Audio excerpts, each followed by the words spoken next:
Hi, and welcome to another episode of Pearls with Janice. Tonight, our target audience are teachers, parents, and students. We're going to talk about a way to assist our children in becoming avid independent readers.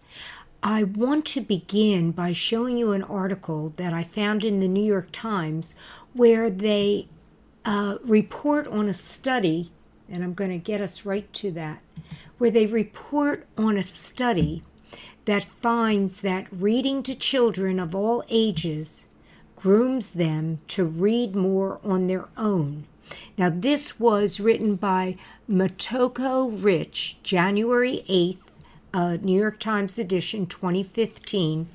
And as I said, in other episodes, I have a New York Times subscription, and I read it on my Kindle Fire, and I read it on my computer. And they have a marvelous section, and you can just go right to the section and search for articles that have to do with education, and I do that frequently.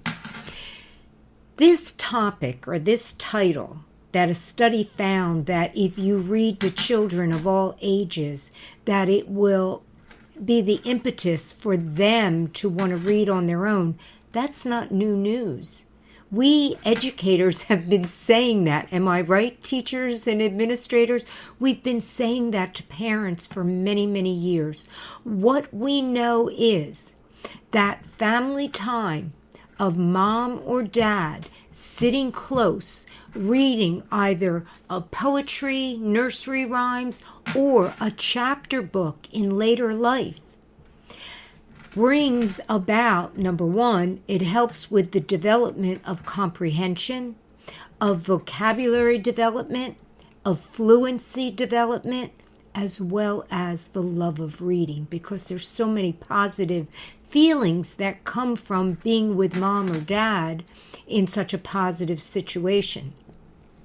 If you go to this article, and you can, there's the URL right up there, www.nytimes.com, 2015 101, January 8th, U.S. study-finds-reading-to-children-of-all-ages-grooms-them to read more on their own, all dashes in between. You can see this. .html EMC =ETA1 +sign R = 0. And you can just do a search for it under the New York Times. I also recommend that you get a subscription because it's, as an educator or as a parent, there's so many good articles in the New York Times. I've been reading it. I'm 65 years old. I've been reading the New York Times since I was in my 20s. Now, if you read this article, it's going to talk to you. First of all, they mention digital distractions that may be adding to the fact that fewer and fewer children are reporting that they read for pleasure. Now, let's talk about that. The computers, the iPads, your little pads or whatever they are. I can't even think for a minute. But they absolutely are wonderful. And when you bring up a story or a nonfiction article or a book that you're reading on these pads or on your Kindle Fire or whatever, you can go so many places. I mean, you can look up a word, you can look up the history. In this article right now, you can go right to the report itself. You can go to recommendations from the American Academics of Pediatrics. You can go on tangents from this one article, and same with books. The problem is, if we're always doing that, or have our children doing that always, then they lose the consistency they lose that flow of reading for pleasure and just picking up a book and going through it page by page. Now, this article is also recommending that teachers give more time within the school for sustained silent reading, okay? We have the Common Core standards. We have a lot of testing that goes on, and teachers' time is quite not very flexible. We are all in a time crunch when you're a teacher or an educator, and I understand that.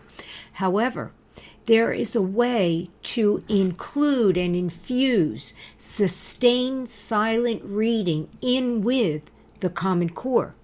Your students can pick books that give them the opportunity to do sustained silent reading, and then the comprehension questions or the activities that you ask once the student has read a chapter or 2 chapters or the entire book can come right from the Common Core standards.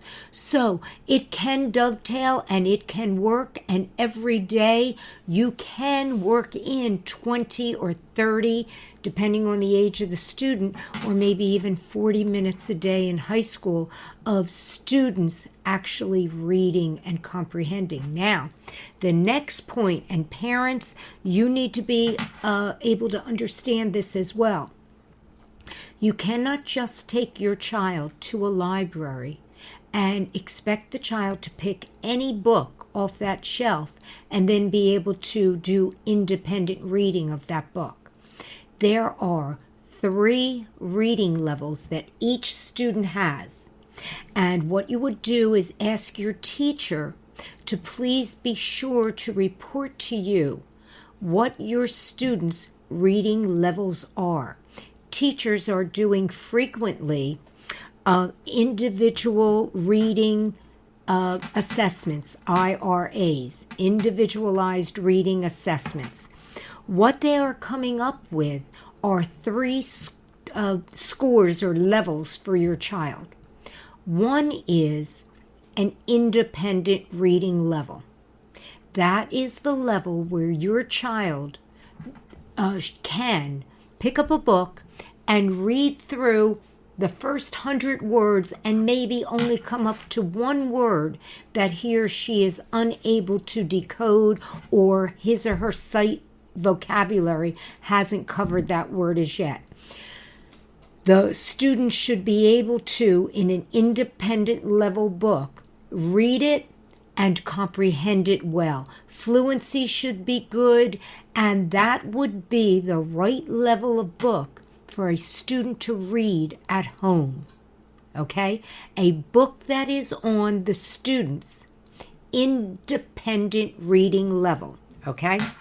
Now, the second reading level is known as the instructional level. Now, the instructional level is a student's reading level where the student can be successful reading that passage or that level book with teacher support. So it's a level where the teacher needs to assist with decoding of some words or with finding context clues to assist with the comprehension of that book at that level. So the second reading level you're interested in knowing is the instructional level. Parents, I recommend that you not have your children read books at their instructional level with you.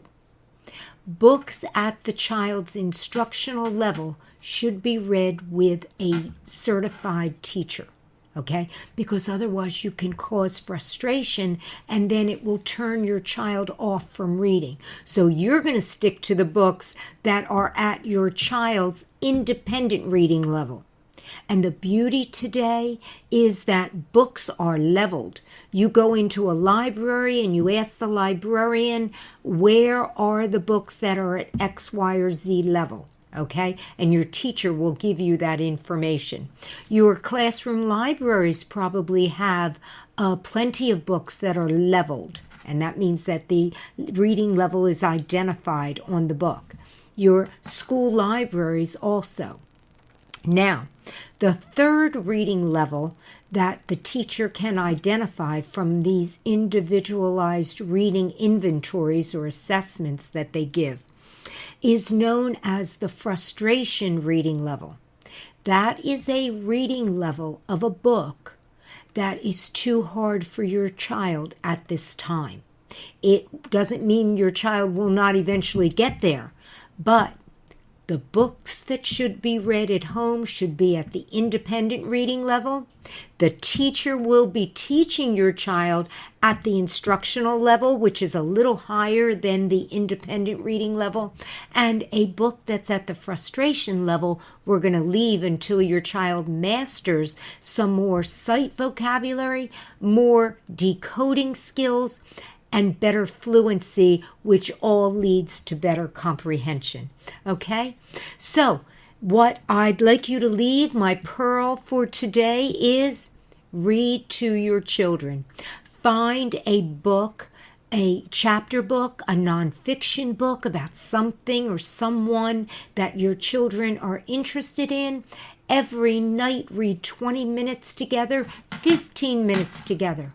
And I promise you, you will then see a change where your children, if they see you reading to them, with them, and independently by yourself, your children will eventually follow.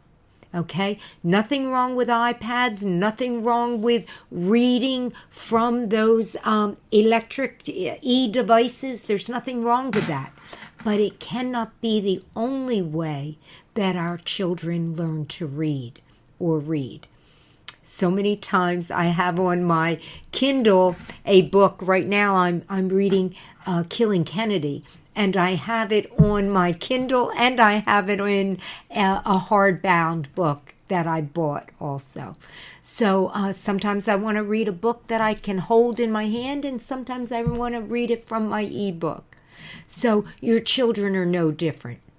Enjoy reading with your children, and please subscribe to Pearls with Janice on YouTube. Bye.